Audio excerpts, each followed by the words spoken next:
Bismillahirrahmanirrahim. Assalamualaikum warahmatullahi wabarakatuh. Alhamdulillahirrabbilalamin. Allahumma sholli ala sayyidina Muhammad wa ala ali sayyidina Muhammad.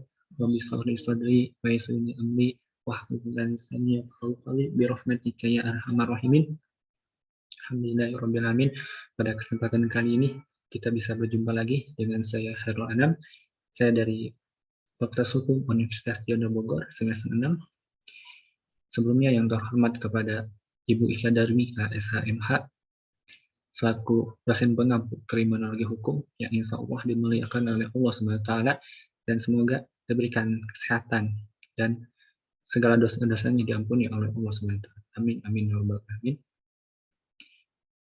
Di sini izinkan saya untuk menjelaskan tentang perangkap penyimpangan dan kejahatan yang ditulis oleh Roni Rahman Niti Baskara.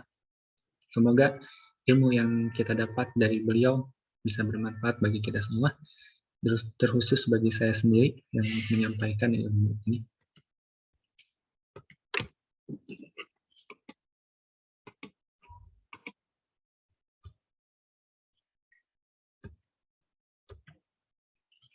Langsung saja pembahasan. Di sini saya akan membahas tentang rancangan undang-undang dan kontroversi perundangan, yang mana mencakup A. Rancangan undang-undang, B. Beberapa pasal yang dinilai kontroversial dalam Undang-Undang Nomor 44 Tahun 2009 tentang pornografi, C. Rancangan undang-undang Kitab Undang-Undang Hukum Pidana, Rancangan Undang-Undang KUHP Pidana. Yang kedua ada kita membahas tentang hukuman mati. Yang A. Hukuman mati masih diperlukan. B. Pidana mati tidak menghukum masa lalu. Langsung saja, Bismillahirrahmanirrahim, kita mulai pada materi yang pertama ya, rancangan undang-undang dan kontroversi perundangan. Nah, di sini DPR RI periode 2004-2009, DPR RI yang telah lalu sampai pertengahan bulan Januari 2009 telah berhasil menyelesaikan 155 rancangan undang-undang RUU menjadi undang-undang. Jika diperinci, terdapat 92 rancangan undang-undang yang memerlukan pembahasan sederhana, yaitu terdiri dari atas 60 rancangan undang-undang pemekaran wilayah, 15 rancangan undang-undang pengesahan konvensi internasional, 6 rancangan undang-undang pengesahan peraturan pemerintah pengganti undang-undang, selebihnya yakni 63 rancangan undang-undang dilakukan legislasi dengan pembahasan yang relatif panjang dan memakan waktu. Pada saat ini, masih banyak rancangan undang-undang yang digodok dalam proses legislasi. Sebagai contoh, Komisi 2 DPR bersama pemerintah membahas 17 rancangan undang-undang tentang pemekaran wilayah. Sebanyak 16 rancangan undang-undang mengatur pemekaran kabupaten atau kota, dan 1 rancangan undang-undang mengatur pemekaran provinsi. Nah, selanjutnya rancangan undang-undang dan kontroversi perundangan. Nah, di sini ada undang-undang yang menuai kontroversi, yaitu yang pertama itu ada Undang-Undang Nomor 44 Tahun 2008 tentang pornografi. Yang kedua, Undang-Undang Nomor 11 Tahun 2008 tentang informasi dan transaksi elektronik. Yang ketiga, Undang-Undang Nomor 20 Tahun 2007 tentang penyelenggaraan pemilu. Yang keempat, ada Undang-Undang Nomor 10 Tahun 2008 tentang pemilu anggota DPR, DPD, dan DPRD. Yang kelima, ada Undang-Undang tentang Badan Hukum Pendidikan atau Undang-Undang BHP Nomor 9 Tahun 2009. Yang keenam ada Undang-Undang Pelayaran belum bernomor 7, Undang-Undang tentang Mahkamah Agung. Undang-undang ini masih menyisakan kontroversi mengenai batas pensiun Hakim Agung. Yang ke-8, Undang-Undang tentang mineral dan batu bara, Minerba, yang mengubah konsep kontrak pertambangan menjadi perizinan. Yang ke-9, Undang-Undang Nomor 39 Tahun 2008 tentang Kementerian Negara disahkan tanggal 9 November 2008. Nah, itulah undang-undang yang menjadi kontroversi. Lalu, rancangan undang-undang. Rancangan undang-undang yang menjadi kontroversi ada 8. Yang pertama ialah rancangan undang-undang tentang rahasia negara. Rancangan undang-undang ini dikembalikan lagi kepada pemerintah, Departemen Pertahanan, karena kalangan DPR menilai ada beberapa ketentuan yang dinilai dapat bertentangan dengan semangat keterbukaan dan demokrasi. Yang kedua, rancangan undang-undang tentang peradilan militer. Rancangan undang-undang ini masih dalam penggodokan pemerintah dengan konsultasi DPR. Rancangan yang ketiga, rancangan rancangan undang-undang tentang pengadilan tindak pidana korupsi. Rancangan undang-undang ini mempunyai tenggat penyelesaian setahun lagi, dan kemungkinan kecil dapat diselesaikan oleh DPR periode 2004-2009. Apabila tenggang waktu tersebut terlampaui, maka perkara tindak pidana korupsi akan ditangani oleh pengadilan negeri. Yang keempat, rancangan undang-undang tentang revisi undang-undang tentang Komisi Yudisial. Yang kelima adalah rancangan undang-undang tentang revisi undang-undang Mahkamah Konstitusi. Yang keenam, rancangan undang-undang tentang tata informasi geospasial nasional atau rancangan undang-undang Tignas. Yang ketujuh, rancangan undang-undang tentang keistimewaan Yogyakarta. Yang kedelapan, rancangan undang-undang tentang revisi undang-undang Pemda.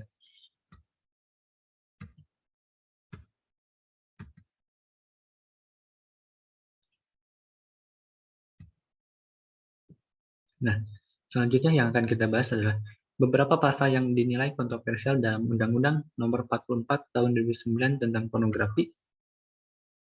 Dan beberapa pembahasannya, undang-undang yang dahulunya dikenal dengan nama Rancangan Undang-Undang Pornografi dan Porno Aksi sering mengalami tarik-menarik yang relatif kuat dan bahkan menyentuh kerawanan pada sendi-sendi berbangsa dan bernegara yang fundamental.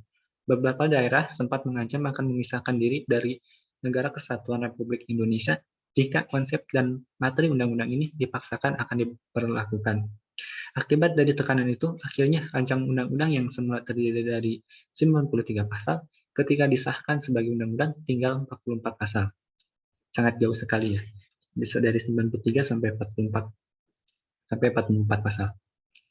Mereka yang menolak dan akan membawa undang-undang itu ke Mahkamah Konstitusi untuk diajukan judicial review berdalih bahwa undang-undang itu melanggar pasal 28 Undang-Undang Dasar 1945 tentang HAM, Hak Asasi Manusia.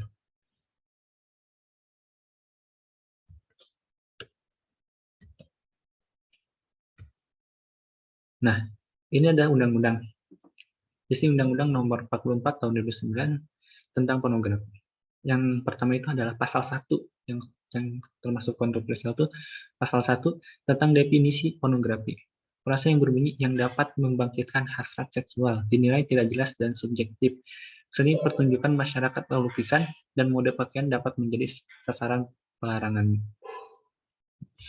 Pasal yang kedua, pasal 5, setiap orang dilarang meminjamkan atau mengunduh pornografi sebagaimana dimaksud dalam pasal 4 ayat 1. Ada yang menilai bahwa ketentuan itu kabur, mudah dimanfaatkan untuk melakukan pelanggaran terhadap pengambilan gambar atau tulisan dari internet yang mengesankan ketelanjangan. Yang ketiga itu ada pasal 10, batasan yang terdapat dalam pasal ini, ketelanjangan, eksploitasi seksual bermuatan pornografi dianggap mudah menimbulkan tafsir subjektif. Yang keempat, pasal 21, masyarakat dapat berperan serta dalam melakukan pencegahan terhadap pembuatan, penyebarluasan, dan penggunaan pornografi. Yang kelima, pasal 5, pasal 4, definisi mengenai pengesahan ketelanjangan dianggap bias dan menimbulkan tafsir yang subjektif. Karena dari pasal-pasal tersebut tidak ada kejelasan dari penafsirannya, sehingga menimbulkan kontroversial. Lalu selanjutnya, rancangan undang-undang Kitab Undang-Undang Hukum Pidana (RUU KUHP). Rancangan undang-undang yang pembahasannya bersifat lintas rezim, mengikat yang akan digantikan oleh rancangan undang-undang ini adalah kodifikasi hukum pidana.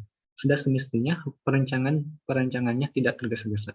Sudah umum diketahui bahwa Kitab Undang-Undang Hukum Pidana (KUHP Pidana) yang sekarang berlaku merupakan warisan kolonial Belanda yang berakar pada Wetboek van Stafrecht voor Indisch. KUHP yang nanti dibentuk diharapkan menjadi umbrella law dalam ruang lingkup hukum pidana material. Semestinya tidak hanya memayungi, tetapi juga harus bersifat koordinatif agar tidak terjadi duplikasi atau tumpang tindih pengaturan dengan perundang-undangan, peraturan perundang-undangan pidana yang lain. Supaya setelah diundangkan, KUHP pidana tidak cepat usang atau menimbulkan kontroversi di tengah masyarakat. Perlu terus-menerus disosialisasikan sekaligus senantiasa diamati secara kritis.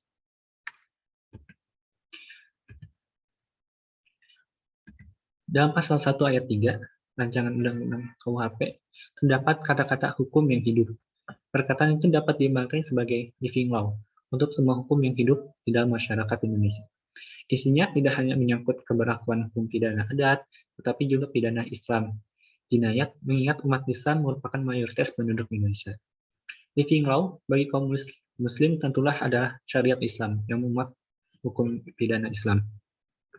Dalam pasal 16 Rancangan Undang-Undang KUHP, terdapat kata-kata mengutamakan keadilan di atas kepastian hukum. Mengutamakan keadilan di atas kepastian hukum. Dalam penjelasannya, diterangkan bahwa apabila terjadi ketegangan antara keadilan dan kepastian hukum, hakim lebih diminta mengutamakan keadilan. Lebih jelas. Lalu pasal 44 dan 55 Rancangan Undang-Undang KUHP tentang pertanggungjawaban pidana korporasi. Dalam penjelasan tidak diterangkan seperti apa bentuk pertanggungjawaban pidana terhadap korporasi, khusus mengenai penjatuhan pidana terhadap korporasi. Selama ini masih menjadi perdebatan, mengingat korporasi tidak mempunyai sikap batin yang dapat dipersalahkan. Pertanggungjawaban itu sebaiknya terus-menerus dieksekusi hingga tercapai konsep yang utuh dan sesuai dengan nilai-nilai yang hendak diwujudkan dalam hukum pidana kita. Selanjutnya, pasal 32 ayat 2 dan 3 Rancangan Undang-Undang KUHP perihal penerapan asas tanggung jawab mutlak, strict liability, dan pengabdian kesalahan, vicarious liability. Kiranya perlu digarap secara lebih matang lagi karena hal itu erat kaitannya dengan hak membela diri dan prinsip keadilan. Orang tidak dapat memikul pertanggungjawaban pidana atas sesuatu yang ia tidak dapat dipersalahkan. Ajaran tentang kesalahan tidak boleh disimpangi terlalu jauh. Pokok-pokok pemikiran mengenai pembahasan materi-materi perundang-undangan, legal substance, khususnya untuk kodifikasi seperti KUHP, tidak dapat dikebut dengan target-target tertentu yang bersifat sesaat. Karya semacam ini harus melalui proses kajian dan perenungan yang matang, karena menyangkut nasib seluruh bangsa. Penyusunan rancangan undang-undang KUHP dan tentunya juga semua perundang-undangan harus bebas dari adanya politik uang dan korupsi politis lainnya. Dalam perspektif hukum pidana, setiap perbuatan yang dikualifikasikan sebagai tindak pidana dapat ditindak dan dikenai sanksi pidana, tanpa mempedulikan nilai-nilai apa yang dianut oleh pelaku tatkala perbuatan itu dilakukan. Alasan membela lembaga atau kepentingan nasional sekalipun tidak dapat diterima. Sepanjang hukum positif dinilai dilanggar, pelaku dapat dikenai sanksi pidana. Nah, lalu kita kepada pembahasan yang kedua ialah hukuman mati. Hukuman mati bagi para korupsi. Menyikapi korupsi yang bersifat laten dan cenderung tidak menurun dari tahun ke tahun. Banyak yang berpendirian bahwa perlu diperlakukan yang lebih keras terhadap koruptor yang ada di Indonesia. Karena setiap tahunnya selalu meningkat para korupsi itu. Seperti di Cina, kita contoh negara Cina. Sampai dengan pertengahan tahun 2004, sudah 4.000 penjabat negeri tirai bambu itu ditetapkan pengadilan sebagai terpidana mati. Bisa bayangkan jika korupsi itu berada di hukuman mati bagi korupsi itu berada di Indonesia, mungkin sudah banyak sekali para pejabat yang terpidana mati. Polemik mengenai penerapan pidana mati masih berlanjut hingga saat ini. Banyak negara yang memandang bahwa pidana mati bertentangan dengan hak asasi manusia. Akan tetapi anehnya Amerika Serikat yang selama ini mengklaim sebagai kampiun hak asasi manusia dan demokrasi justru termasuk yang tertinggi peringkatnya dalam menerapkan hukuman mati. Mungkin di sini yang menjadi hak asasi manusia ialah yang melanggar hak asasi manusia bukanlah hukuman matinya, tapi para koruptor lah yang melanggar hak asasi manusia kepada masyarakat atau rakyat dari negara tersebut. Seharusnya uang yang disalurkan kepada kesejahteraan masyarakat, tapi malah dia korupsi untuk memperkaya diri sendiri. Seharusnya yang bertentangan dengan hak asasi manusia adalah para koruptor. Jadi wajar saja jika para koruptor itu dihukum mati, karena itu merugikan negara dan merugikan masyarakat. Tidak ada untungnya untuk dipertahankan. Di negara yang kerap kali dijadikan rujukan oleh para penganjur hak asasi manusia dalam penegakan hak asasi manusia, itu jumlah terpidana mati terus meningkat dari tahun ke tahun. Itulah pertanda bahwa peradilan Amerika Serikat tak segan-segan menjatuhkan pidana mati kepada pelaku jenis kejahatan tertentu. Sebagai gambaran, pada 1970, pelaku tindak pidana yang dikenai hukuman mati 500 orang. Semenjak itu, jumlahnya terus merayap naik hingga pada 1995 jumlahnya meningkat menjadi 33.000 terpidana mati.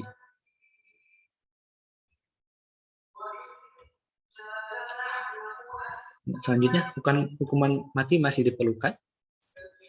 Pertama, alasan yuridis. Hukum positif kita masih dengan tegas mencantumkan bahwa pidana mati sebagai salah satu jenis hukuman dalam sistem peradilan pidana kita. Lihat pasal 10 KUHP pidana. Tak satupun ketentuan dengan tegas menyatakan bahwa sanksi pidana yang berupa pidana mati dihapus atau dinyatakan tidak berlaku. Kalau ada pihak-pihak yang menyatakan bahwa dengan memasukkan pasal-pasal tentang HAM di dalam amandemen Undang-Undang 1945, secara otomatis pidana mati tidak dapat diterapkan. Hal itu hanyalah merupakan interpretasi. Kedua, pertimbangan hak asasi manusia. Selama ini terdapat paham tidak di kalangan sebagian aktivis hak asasi manusia bahwa hukuman mati tidak dapat diterapkan karena setiap orang mempunyai hak untuk hidup yang tidak boleh dicabut oleh siapapun. Secara doktriner, tidak ada yang salah dengan alibi itu. Akan tetapi untuk menjawab bahwa di dunia nyata ada pihak-pihak yang merampas nyawa orang lain dengan atau tanpa alasan yang hakiki, doktrin itu harus diperdalam maknanya. Seperti kita mengambil hak orang lain, seharusnya uang itu untuk rakyat miskin, sehingga rakyat miskin itu mati kelaparan. Itu adalah pembunuhan yang sangat menyakitkan sekali, sangat terkena hati sekali. Itu pembunuhan oleh para koruptor. Jadi wajar saja jika koruptor itu dihukum mati.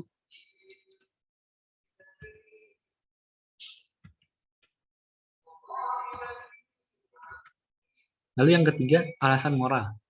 Untuk pertimbangan ini saya mengutip pendapat mantan Hakim Agung Ismar Serigar yang sering disampaikan dalam beberapa kesempatan, yang mengatakan kalau binatang saja bisa dibunuh, bagaimana pula dengan manusia-manusia tertentu yang kekejian dan kekejamnya melebihi binatang. Tentu manusia demikian layak menerima hukuman mati. Keempat, pertimbangan kondisi aktual masyarakat dan persepsinya tentang jenis kejahatan tertentu. Tatkala suatu kejahatan telah dipandang mengancam keamanan nasional security, oleh suatu masyarakat, akan terjadi dorongan kuat terhadap pemerintahnya untuk memberikan sanksi yang keras, termasuk pidana mati kepada pelaku kejahatan itu. Di Cina, ketika korupsi telah dinilai sebagai ancaman nasional, pelakunya diancam dengan hukuman mati. Mungkin bisa diterapkan di negara kita tercinta ini. Para korupsi harus diancam dengan hukuman mati.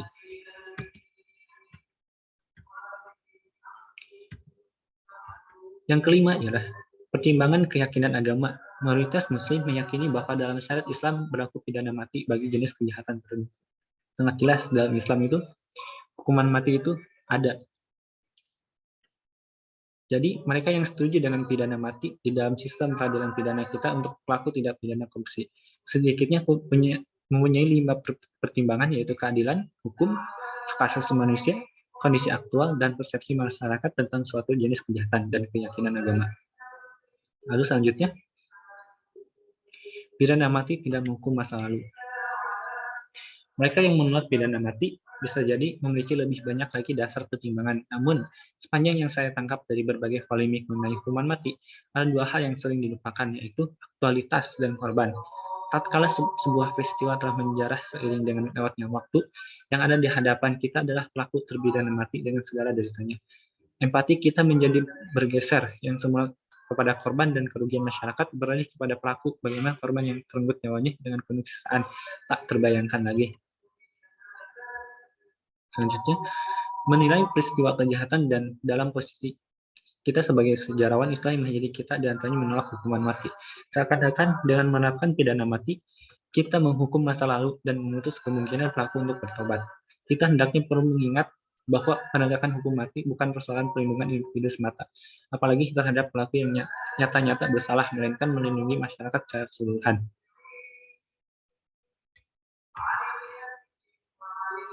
Memang, pidana mati yang diterapkan secara pilih kasih tak dapat memberi manfaat Kalau itu kenyataannya, persoalan bukan terletak pada pidana mati, melainkan pada sikap penegak hukum, dan itu merupakan masalah dari apa yang sudah dibicarakan.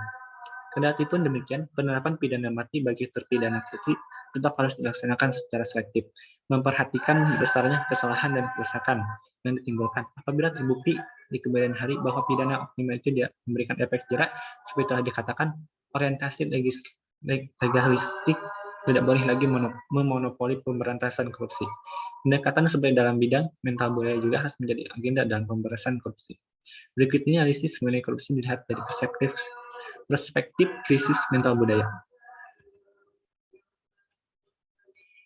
Mungkin cukup sekian dari saya.